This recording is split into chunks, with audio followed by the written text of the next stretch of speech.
ಆತ್ಮೀಯ H16 news ಅರ್ಥಾತ್ ಹೇ ಸೀತಾರಾಮ್ಗೆ ಸ್ವಾಗತ. ನಾನು ನಿಮ್ಮವ MI ಅಥವಾ ಮಲ್ಲಪ್ಪ ಚೋತಾವರ್. ಆತ್ಮೀಯರೇ, PDCC ದಿನದಿಂದ ದಿನಕ್ಕೆ ಬಂತು, ಇನ್ನೇನು 19 ಅನ್ನುವಷ್ಟರಲ್ಲ ಎಲ್ಲರಲ್ಲೂ ತಳಬಳ.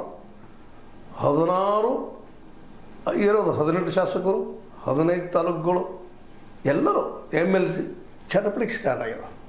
ನಾವು ಯಾವ ಗುಂಪಿಗೆ ಯಾರ ಗುಂಪಿಗೆ ಹೋಗಬೇಕು ಅನ್ನುವಂಥದ್ದು ಈಗಂತೂ ಸದೃಢವಾಗಿ ಎರಡು ಗುಂಪಾಗಿಬಿಟ್ಟಿದ್ದಾವೆ.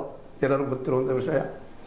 ಆಲ್ರೆಡಿ ನಾವು ಹಲವು ಸಲ ವಿಷಯವನ್ನು ಪ್ರತಿಪಾದನೆ ಮಾಡಿದ್ವಿ. ಯಾರು ಗೆಲ್ತಾರೆ ಹುಕ್ಕೇರಿ ವಿದ್ಯುತ್ತನ್ನು ಅವರು ಒಂದಿಷ್ಟು ಪ್ರಬಲರಾಗ್ತಾರೆ ಅನ್ನುವಂಥ ಕಾರಣಕ್ಕಾಗಿ ಇಲ್ಲಿವರೆಗೆ ನಮ್ಮ ಬಾಲಚಂದ್ರ ಜಾರಕಿಹೊಳಿ ಅವರು ವಿಶೇಷವಾಗಿ ನಾವು 12 ಸ್ಥಾನ ಗೆಲ್ತೀವಿ, ಹುಕ್ಕೇರಿ ನಮಗೆ ಇಂಪಾರ್ಟೆಂಟ್ ಅಲ್ಲ, ಇವತ್ತು ಅವ್ರು ಇಂಪಾರ್ಟೆಂಟ್ ಅಲ್ಲ, ಅದರಲ್ಲಿ ಎರಡು ಮಾತಿಲ್ಲ.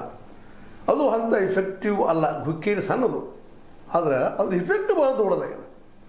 ಇವತ್ತು ನಮ್ಮ ಸತೀಶ್ ಅವ್ರು ಹೇಳ್ಬೋದು, ಇಲ್ಲ ಪರಿಣಾಮ ಆಗುವುದಿಲ್ಲ, ನಾವು ಗೆಲ್ತೀವಿ, ನಮ್ಮಲ್ಲಿ ಆ ಶಕ್ತಿ ಇದೆ ಅನ್ನೋದು ಮಾತು ಮಾತಾಡ್ತಿರ್ಬೋದು. ಏನು ತಪ್ಪಿಲ್ಲ ಅವ್ರ ಅಭಿಪ್ರಾಯ. ಆದರೆ ಅಲ್ಲಿ ವಾತಾವರಣ ಗಮನಿಸಿದ್ರೆ, ಇಡೀ ಜಿಲ್ಲೆಯ ವಾತಾವರಣ ಗಮನಿಸಿದ್ರೆ ನಿಧಾನಕ್ಕೆ ಈ ಒಂದು ಏನಪ್ಪ ಅಂತಂದ್ರೆ ಶಕ್ತಿ ಒಂದು ಕಡೆ ಕ್ರೋಢೀಕರಣ ಆಗ್ತಾ ಇದೆಯಾ ಅನ್ನುವಂಥದ್ದು. ಇಲ್ಲಿವರೆಗೆ ಇಲ್ಲ. ಜಾರಕಿಹೊಳಿ ಮತ್ತು ಜೊಲ್ಲೆ ಅವರ ಒಂದು ಒಕ್ಕಟ್ಟದ ಅದು ಈ ಸಲ DCCಯನ್ನು ತನ್ನ ಉಡಿಯಲ್ಲಿ ಹಾಕಿಕೊಳ್ತದೆ ಅನ್ನುವಂಥದ್ದು ಭಾಳಷ್ಟು ಜನ ತಜ್ಞರು ಮಾತಾಡ್ತಾ ಇದ್ರು. ಬಟ್ ವಾತಾವರಣ ಇವತ್ತೇ ಚೇಂಜ್ ಆಗಿದೆ.